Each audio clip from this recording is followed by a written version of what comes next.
Welcome to HTTR Behind Enemy Lines with Yemi. What's going on, everybody here on YouTube, streaming live from Dallas, Texas. I just wanted to give a shout out to all those people who have joined my page, joined this channel, or have subscribed to this channel in the last few days. I want to thank you from the bottom of my heart for giving me an opportunity and a chance to be one of your voices of reasons in Redskins Nation.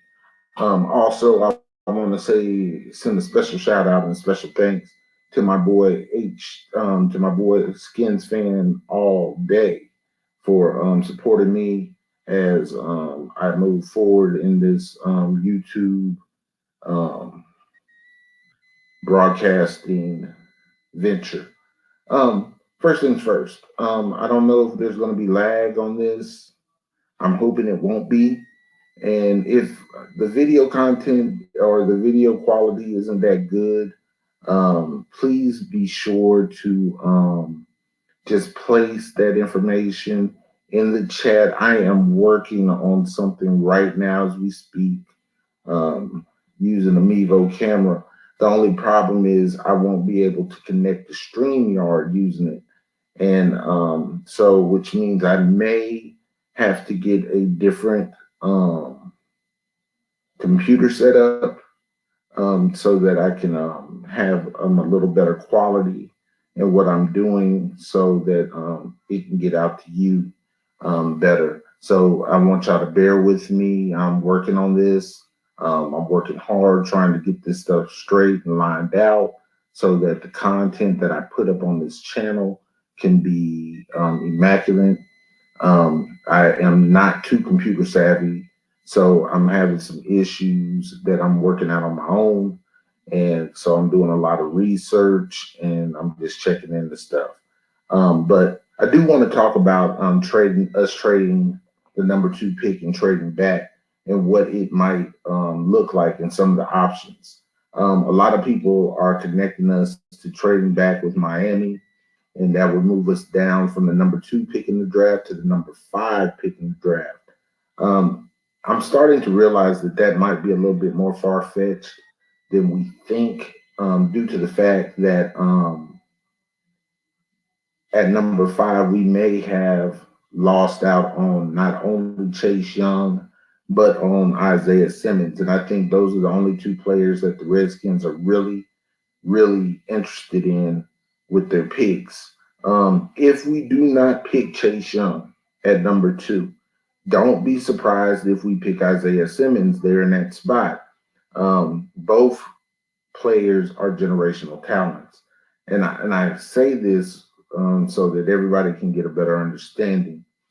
Everybody talks about how good Chase Young is, and listen, I do understand, guys. I do understand what you get with Chase Young, um, and I'm not doubting that at all. I'm not shunning or turning away from it at all. Oh, that's to all my signals out there. I'm not turning away or walking away from that point at all. But what I am saying, as someone who looks at things a little bit deeper than what they're worth, you're not going to find the talent as good as Isaiah Simmons, especially, you know, I haven't seen a talent such as Isaiah Simmons. I mean, I just haven't seen that. A lot of people compare him to Darwin James, but he's bigger than Darwin James and he's faster than Darwin James. So it's kind of hard to put him in the same category. So look, as we look at these trade back options, I think we shouldn't look at trading back more than we should look at trading some of the players that we do have on our roster. Um, I know everybody is high on trading Chase. I mean, trading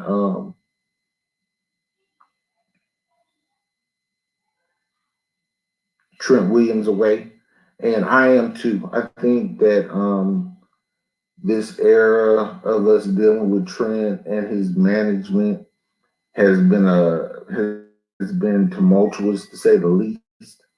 I was hoping that we could get him back. And the fact of the matter is, you're not going to find a talent quite like him anywhere in the draft. So to me, it would be ridiculous or redunculous to think that that was possible. It's just not possible to find someone with his talent in the draft. So, what do we ask for trade value? A lot of people are saying, well, we asked for a second round pick. And I honestly believe that if we do trade him, he will leave us on the second day of the draft, especially after, some of these top tackles. And I think um, some of these top tackles are moved on the board, and a lot of these teams don't get the people that they wanted or thought they may get. So, what do? I'm thinking that the Redskins are going to really make a push during the second round. If we don't get the proper compensation, then expect for it to be around next season up until the trade deadline. Unless, something changes with the relationship between him and management or him and Ron Rivera, then expect for him to be traded before the trade deadline in the middle of the season next year. If we can't make a move now, what compensation do you think is appropriate? To me, a second round pick isn't enough. I think a second round pick and a player, or 2/3 and a player, um, would be logical. A third of a third, a fifth, a third, a fourth, and a player, because Trent Williams is a perennial Pro Bowler.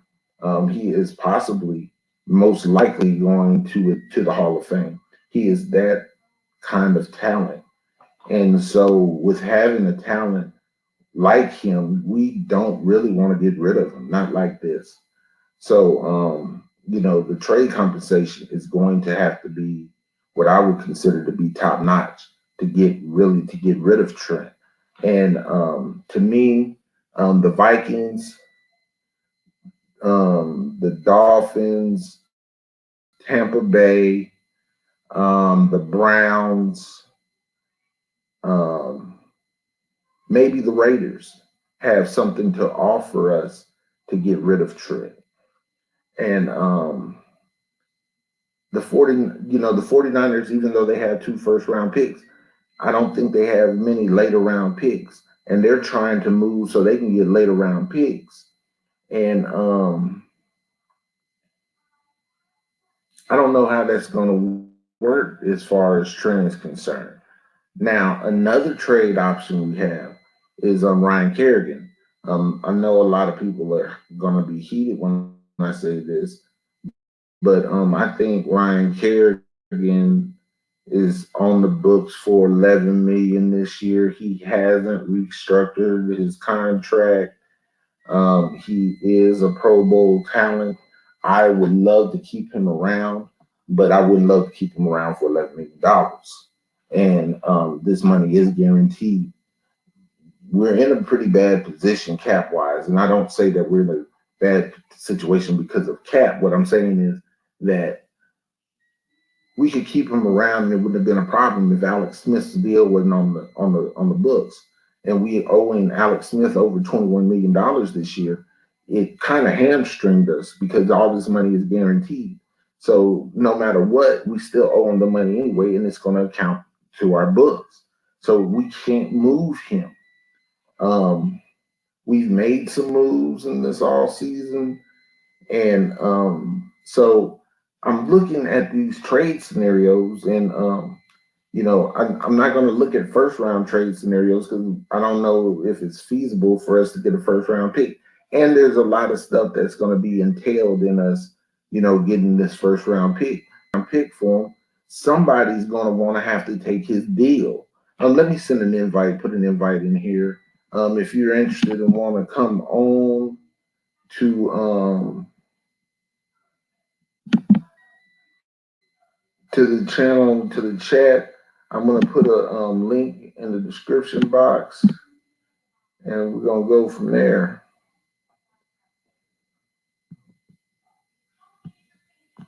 Hold on, I'm working on it. All right, should be coming up right now. If you're interested in joining the chat with me today, there is a link in the description box. I just put it in, and we can talk. I don't know who's on right now, but if you're interested in coming on and giving your view on this, feel free. I mean, I got time. I'm probably going to stay on here for about an hour. Um, to me, the Vikings have one of the better scenarios because they have a left tackle that we could get, and then I would ask them for a third, or maybe I would ask them for a third, and we have three. Then we would have three third-round picks, and we could probably package two of those third-round picks to move up and get a second-round pick, which I think would be great. Matter of fact, I think that would be awesome. To be honest with y'all, I think it would be the best fit for us as well. So if we move in the second round, we get a player and we get some third round draft picks. We can always package our third rounders to move up. Um, the Vikings look good for that. The Browns. Do we ask for their tight end? Gakwe, I think is tight end. Their tight end's name is, and maybe a third round or a second or something to get him, or to get some of those picks that they got for trading Stephon Diggs to Buffalo. His value is high. So by trading with the Vikings, that would give us that leverage. That would give us that opportunity. Now, trading with the Vikings, I'm sorry, would be a little bit different, but I would definitely trade if they were going to swap out tackles.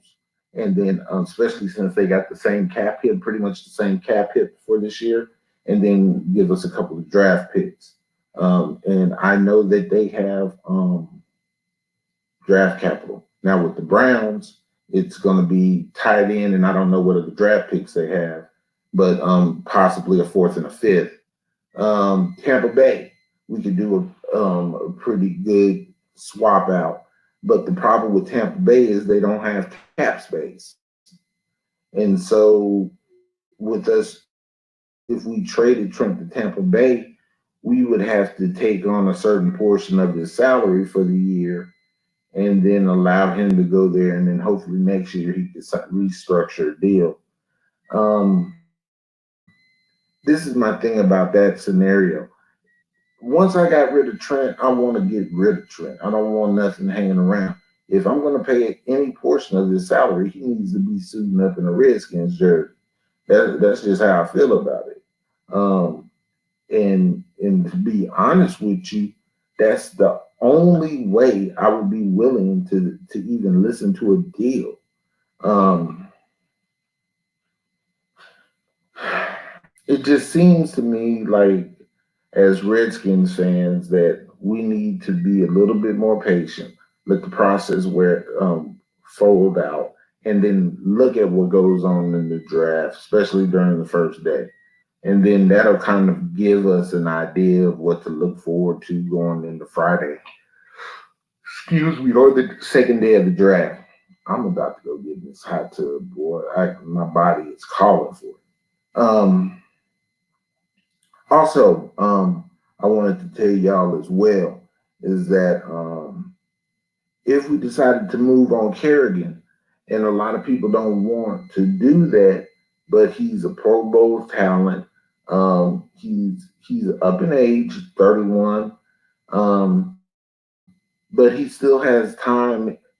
He still has time, and he can still play the position.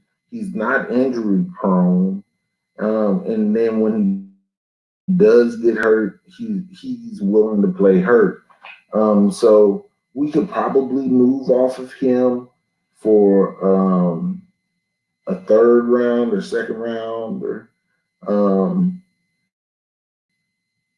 and I wouldn't even be too far removed than moving Darius Guice. And I'm going to say this, and I know a lot of people aren't going to understand. Until you have seen Bryce Love play, you won't understand my reasoning behind it. Especially with the pickup of the other running backs that we had, McKissick and Barber. Um, Having a Bryce Love, which is like having a Swiss Army knife in your pocket, um, and he is dynamic. He didn't have a real bad injury history while he was in college. He did get a high ankle sprain one year, and it lingered, but he played hurt. I think when he tore his ACL last year or year before last, and that's basically the only reason why he wasn't a first round pick was because of his ACL tear, and we just took him later in the, I think in the third or the fourth round. Bryce Love to me is a dynamic player. He is to me McCaffrey on steroids. He doesn't run routes as good as McCaffrey, but he is more explosive. He's faster than McCaffrey. He gets in and out of his breaks well when he does run routes, and when he's got a jump cut that is unlike no other. He reminds me a lot of Thurman Thomas. I've said this before. He reminds me of a faster, um, stronger Thurman Thomas. He can get in and out of them breaks, and he has the ability to stop and go on a dime. Um, Let me see. What else am I thinking about? Who else am I thinking about? We could possibly use um, as trade bait. Really, to me, that's pretty much all the people I feel like we could trade. We have a few linebackers that we have on contract that we could trade for later round picks if need be, because a pretty we've got a pretty full linebacker room. And actually, to be honest with you, if Reuben Foster comes back and he's healthy, if Reuben Foster's healthy, then you know we we've got a monster um, with Davis, Foster, and possibly Anderson um,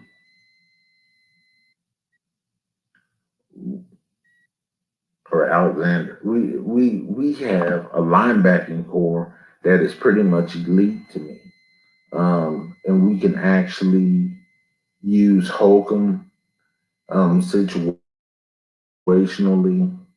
I think Holcomb, even though he shows promise in the run game, until we trust him in passing situations, because his coverage skills are mediocre to say the least. Um, until we can use him in a different capacity, I honestly think that's where our problems are going to lie. Now, remember, we may not get everything that we want in these trades or even we trading back, but I do have a lot of trust in Kyle Smith. I think as a scout, he is tremendous. He has made some solid picks later in the draft. He has given us some good players. Calvin Harmon, Steve Sims, um, who else? Man, hold on. Um, Shoot, Cole Holcomb, he picked later in the draft. Um, McLaurin, he picked later in the draft. So his scouting team is really good, and they make some real good decisions. Um, I'm waiting to see how this offensive line pans out too, but don't if we don't get a bunch of picks, know that the picks that we have made in the past have been great.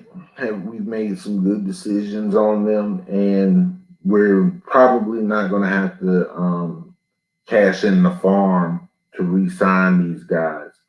Jonathan Allen, who is probably my favorite defensive lineman on that line, is going to be looking for a new contract this next year. And if he balls out, he's going to demand a pretty decent price. But for what it's worth right now, I think he'll be somewhere in the $10 million a year range, maybe $8 to $10 million a year if he doesn't ball out this year. So the reason why I did this broadcast is because not only did I want to talk about these trade back scenarios or some of the options that we had, but I also wanted to talk about some of the players that we have on our defense and on our offense, on the team in general. Um, don't sleep on some of these picks that we've made. Know that these guys have done their due diligence, and if they signed them, it wasn't like they signed them to these high price deals. And I honestly believe in the process, Sean Davis is going to be, to me, going to be our best player in the secondary. Mark my words on it. I watched him when he played in Maryland. I watched him when he played in Pittsburgh. And, you know, a lot of people say he can't tackle. He can tackle. He doesn't wrap up. He hits people. He may not wrap up all the time. So we got to get him in the habit of wrapping up. And I believe that we can get him in a position to where he realizes that he needs to wrap up. And once we get him there, then I think we're going to be in a better position as far as our draft pick. I mean, as far as that position is concerned, our safety position, I don't think Apke. If Apke's not careful, he may not make the team. Yeah, special teams he can play, but I mean, as far as the rotation and safety or free safety, he's just fast. He hasn't really shown much as far as defensive play. So if we pick up another free safety somewhere in the draft or in free agency, or we pick up if we pick up a non-restricted free agent after the draft, be aware of what we do. Haskins, I know a lot of people are sleeping on Haskins, and a lot of people aren't happy with the decision, and a lot of people don't understand that, you know, you need time to mature. The maturation process for a quarterback is one of the hardest maturations in the league, and it has a lot to do with consistency. And if you're not consistent, there's no way that you can actually build on what it is you're doing. And I honestly think with Ernie Zampe's coming over and with with Scott Turner being our offensive coordinator, they're going to put Dwayne Haskins in the best system, the best situations to succeed. And all of us saw the last 3 games of the season, last 4 games of the season, and watched how his maturation process was happening. Um, I looked at a lot of highlights, and I did watch the games, but I looked at a lot of highlights because I wanted to see something. And one thing that you'll notice if you look at highlights, because a lot of people watch, if you look, don't look at his highlights. Look at Cam Sims. I mean, look at Steven Sims highlights, and look at Harmon. And most of their biggest plays, Haskins was the quarterback. Now, we praise those receivers, but realize that in some of this at quarterback, yes, he had 7 touchdowns. Yes, he had 7 interceptions. But you're taking a kid who the who the performer regime didn't even deal with him in training camp for the most part. Didn't deal with him during for the most part during any of the off seasons, OTAs or anything like that. And then when we went into preseason, he got preseason snaps. They really didn't deal with him. Colt McCoy and Case Keenum were getting most of the reps, and they really moved him to. He was pretty much playing draft pick, and I don't know if it was to try to make him more humble. I don't. To be honest with you, I don't understand Jay Gruden's logic behind that move any more than I understand why he benched Adrian Peterson for the first game of the season. So, what we need to do as fans is really just telling you because the media has, I don't know if they just are Redskin haters or what, man. I was talking to a friend of mine the other day and I was realizing that if you look at every highlight on other teams scorching the hell out of us, and it's aggravating, especially living here in Dallas, because I see it on a regular basis. And my wife, she sits up there and laughs at me because most of the highlights that you see of these other players, they have 3 or 4 plays where they're roasting the hell out of us. And I'm hoping that Jack Del Rio will bring a change so that is past news. It's not what we're looking at going forward, especially as we move forward in this. Let's see. Let me get my train of thought. So remember, our defense, even if we play, for instance, Fabian Monroe, I don't know if they're going to start him, but I like his intangibles. He's got size, he's got speed, and those are things that you just don't coach. You can't coach size. Darby, him coming back home. Plus, he does play press very well. Um, and then Kendall Fuller, him coming back home and him being able to play man coverage decently. It adds, even though you don't see it, there's not a lot of big names. I think you have players that will play, and Darby isn't afraid to hit, and there's a certain thing about toughness, especially in the corner position, because a lot of times most of the corners that we've grown up watching and grown up to love don't tackle. Deion Sanders was probably the best cornerback to ever put on cleats. But his downfall was that he does not tackle. Um, if you want to do a running play and you want to get some yardage, run over the Deion side of the field. Well, we're not going to have that problem. And like I told y'all in earlier videos, I think it helps us a lot because our corners are going to be playing press or playing man.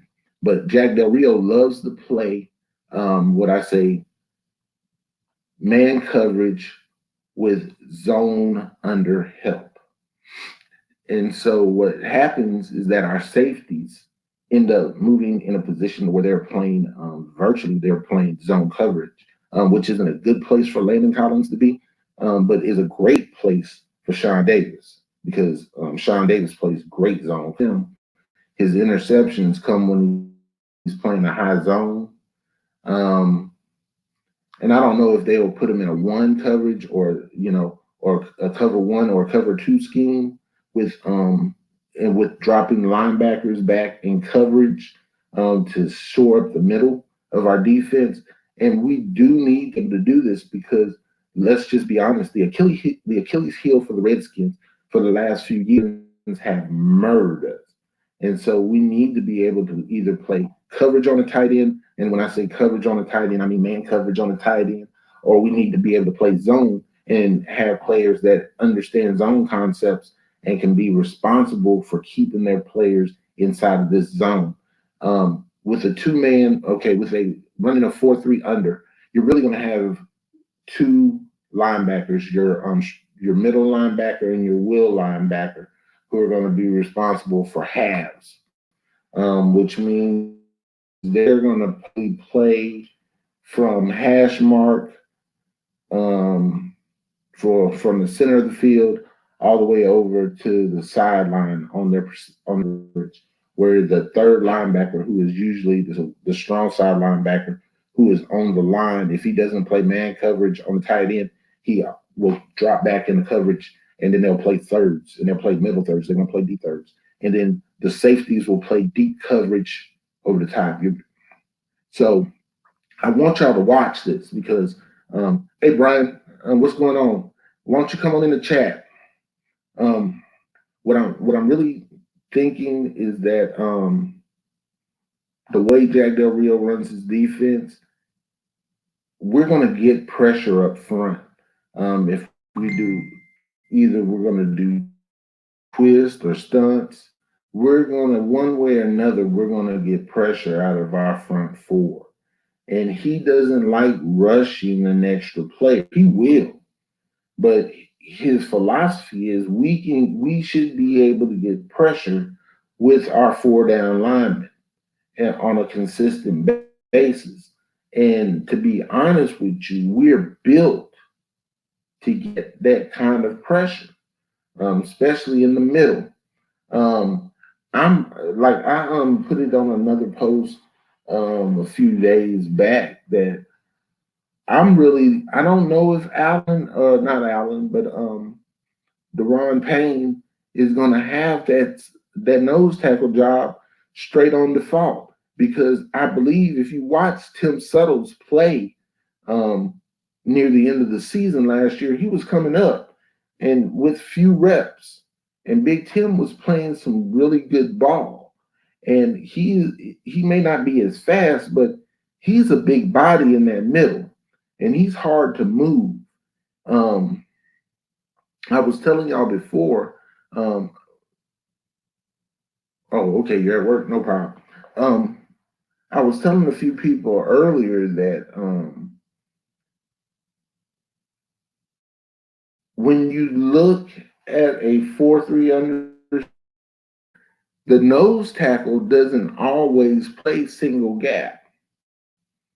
And a lot of people are thinking, yeah, we're going to play a single gap across the board. That's not always true. In that 4-3 under scheme, that nose tackle sometimes has two gap responsibility, where he doesn't push straight down the field. What he does is he'll hold up the center or a guard. If they're double teamed, he'll hold them up and he'll choose whatever gap he's going to take. And then the linebacker, the middle linebacker that's playing behind him, then chooses the opposite gap. So it's all about reading the defense. Um, but that three technique is a straight up penetrator. That's all they do.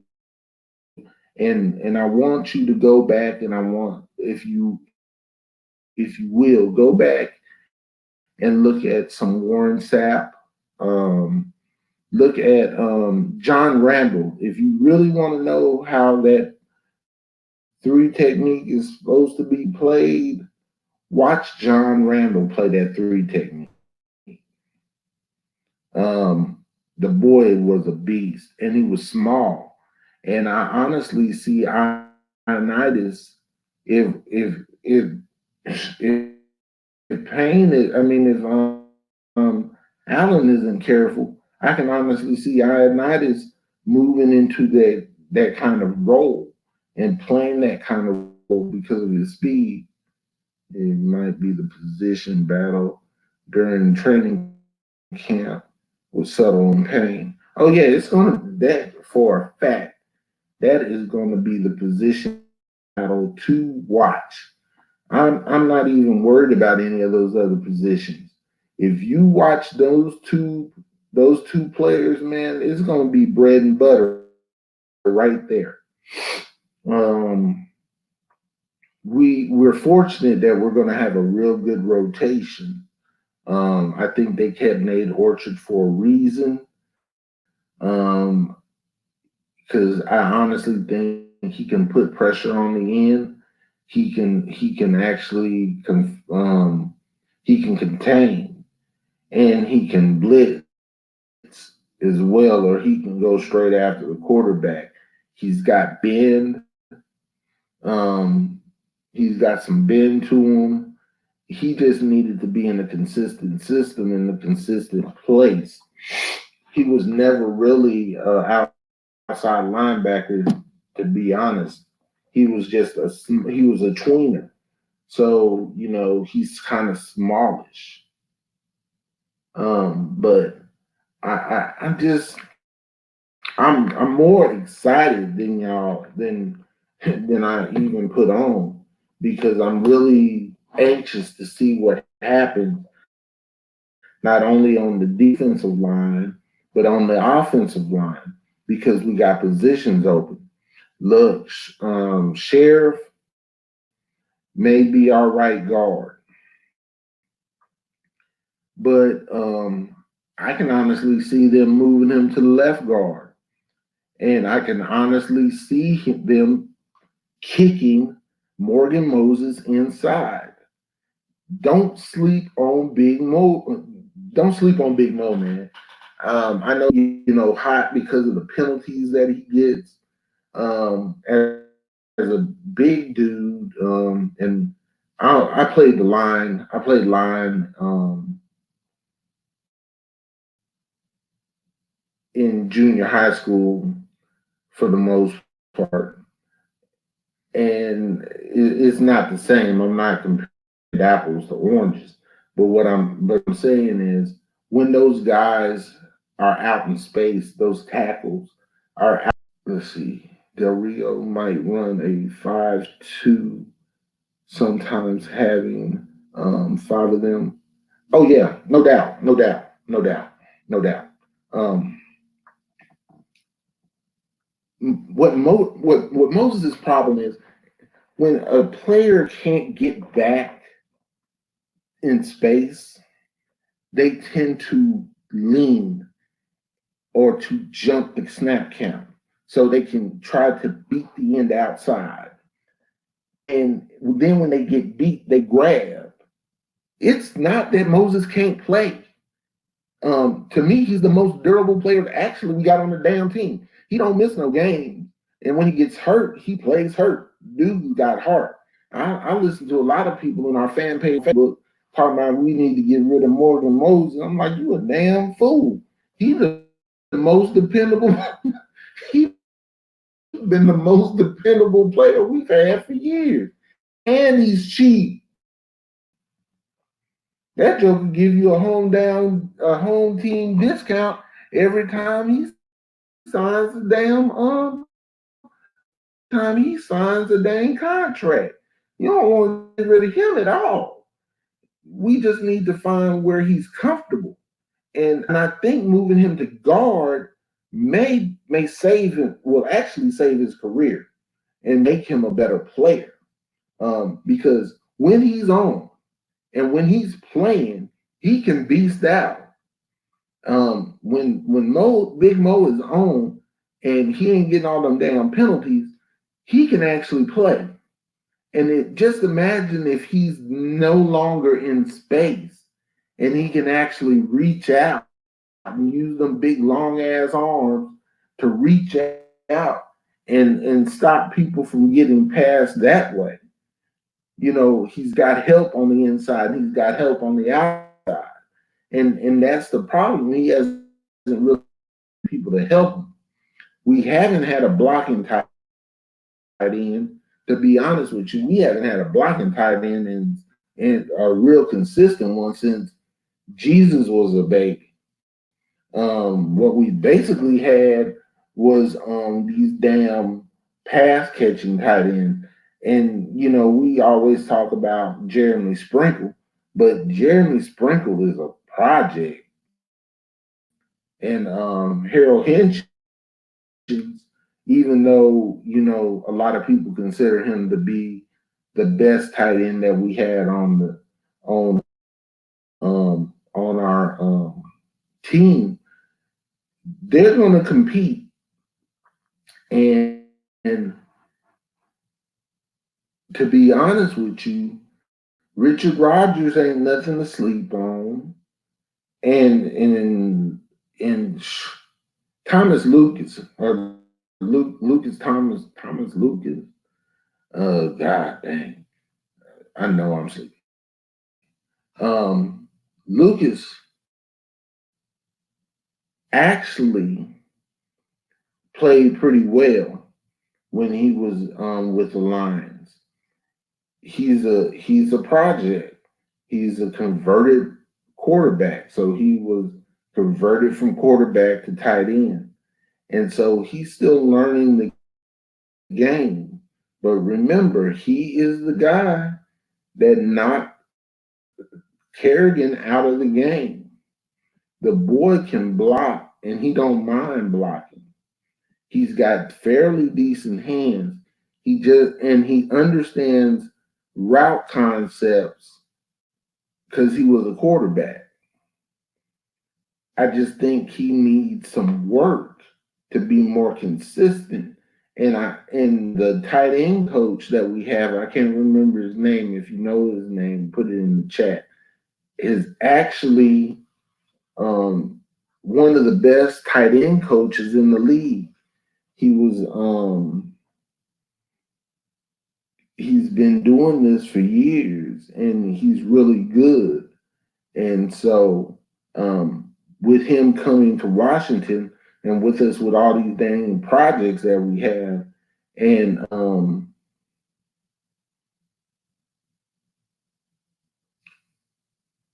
I've also heard they're high on Lucas. So let's see how this turns out. But I honestly feel we'll probably keep three, maybe four tight ends. So if we draft for a tight end, a lot of people say we should draft and get two tight ends. I don't think we need to do that. I think if we pick one tight end, you know, if we can get one sound tight end, and to be honest with you, a lot of people are talking about moving Cole Kmet or Cole Kmet. I don't know what I'm talking about. Chase Claypool. That if we draft Chase Claypool, they'll move him from wide receiver to tight end because of his size. And remember, this son of a gun runs a 4.4. So we'll have some speed in that inside position and some size, which will be a benefit if we take him on. He'll be more of a Jordan Reed. He won't be a blocking option. He probably can block. He will probably be developed to block. And I'm high on taking him in the third round. I think that should be our pick. If he falls back that far, I don't think you rush. I mean, I don't even think you sleep to go turn in your ticket. You go and get Claypool and get a second round pick. Shit, I mean, I would go after him. Brian, do me a favor. Let me know if there's a lot of lag. If everything's coming out clear on your end. because it kind of looks like I'm lagging a little bit.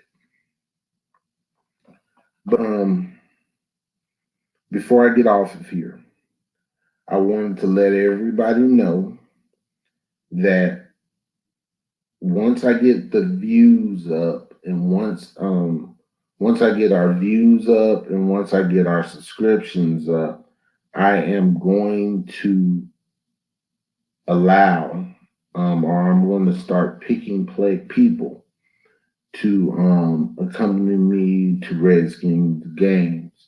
Also, I'm going to probably give some tickets away because I live in Dallas, like we all know, henceforth behind enemy lines. And I won't be able to make every game. So those games at home that I can't make, instead of just selling my tickets straight up, I'll probably give some of them away for subscribers. And I have 2 tickets. So, and they're in good seats. They're in the 300s. I think they're like 303. Um, and they're on the club level. So they're good tickets. They're aisle seats as well. So they're on the outside. So you might have people crawl over you, but you won't have to crawl over anybody to get in. You'll sit right on the aisle.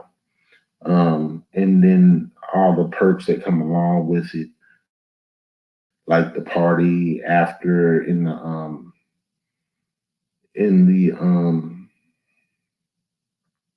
the Audi Center that we have.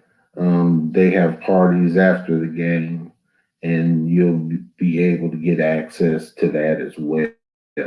You'll have concierge service also, so you won't have to stand in line. Also, you won't have to stand in line at concession stands, and you'll get 50% off your concessions.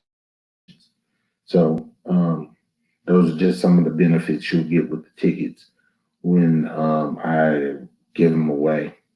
I do believe that, one thing about it, I do believe this. I'm blessed. I'm in a position to where I'm able to get season tickets, and I've been a fan of the Redskins all my life. Um, I I remember old RFK Stadium. Matter of fact, the first football game I ever went to was in old RFK Stadium. When I was a kid, before we moved to Louisiana, I was probably about 5 or 6. My dad took me to a game, and I remember him always saying that he wished he could have season tickets.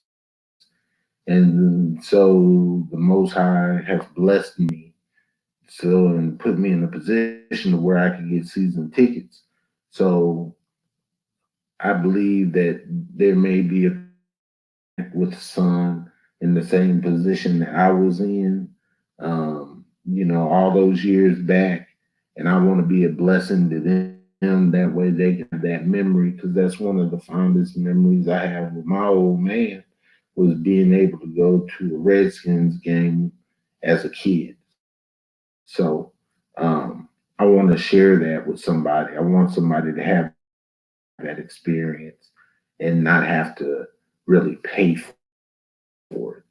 You know, it'll be a gift from me to whoever wins this raffle.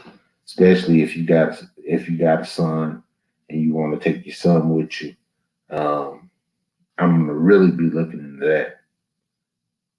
Um, am I lagging any, Brian? Um, Also, when you subscribe, once we get, my goal is to try to get 1,000 subscribers by the time football season starts. And those people who join, who subscribe, and that share my content on all of their social media, so that these numbers can go up. I get a report monthly, and so I can see who those people are, and I'll be giving you shout outs, and I will let you know that you're in the raffle, that you're in the raffle for your number and your for you to get those tickets. Brian, you already in the raffle, bro. So don't even worry about it because you have been consistent. You've been one of my day ones. So I definitely appreciate you coming on, sharing your time with me, because I ain't the smartest NFL joker, but I try. Um, let's see, I got a few minutes left before I get off of here. Um,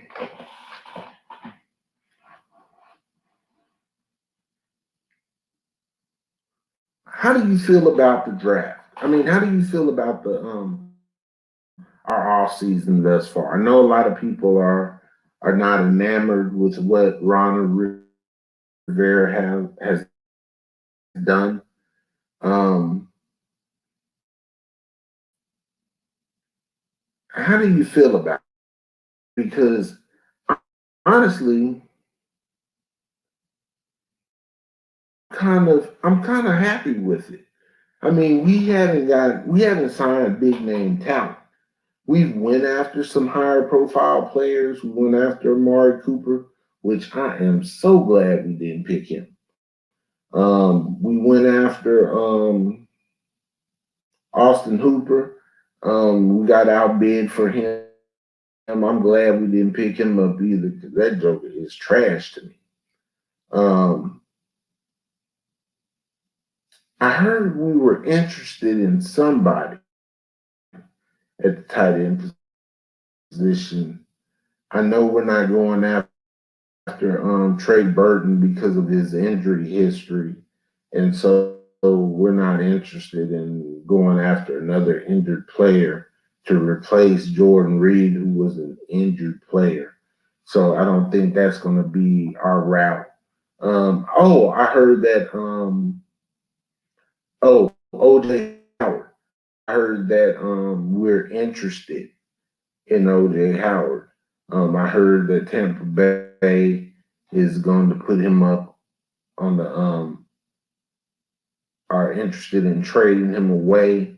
And what would you be willing to give for a former first round tight end who hasn't played up to the expectations that he had coming out of college, but has been pretty consistent and doesn't miss that many games?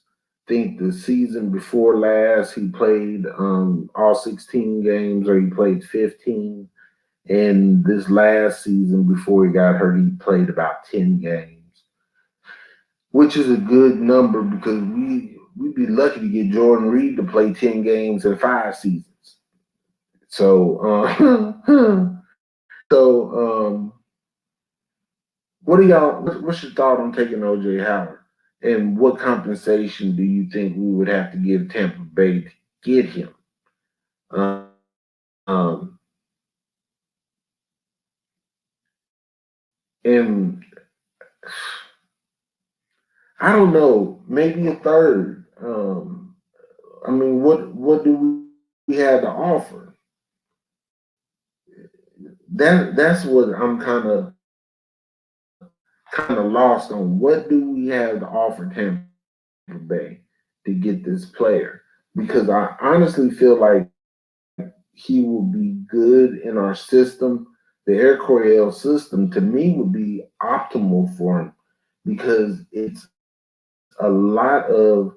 If you remember how Jay Novacek played the position when he was in Dallas, it's a lot of post routes and post corners. It's a lot of 15-yard outs and a lot of 15-yard in routes. It's probably about 4 to 5 routes on the route tree. It's not a whole lot of routes, but it's used to. Let's see. I appreciate you a bunch. You help my work. They go fast. Oh, thanks, bro. Thanks. Because I would actually be at work right now. I'm off today. I called in sick. Because my knees bothering me again. But I honestly feel like he can stretch the field, and he poses a kind of a mix-up problem in the seam. And I was watching Dwayne Haskins last year and watching some of the highlights and some of the game tape, and I started realizing he throws a pretty mean post route. If you watch Dwayne Haskins in that post corner that he be slaughtering Steven Sims with, poor Steven Sims, man, when he runs that post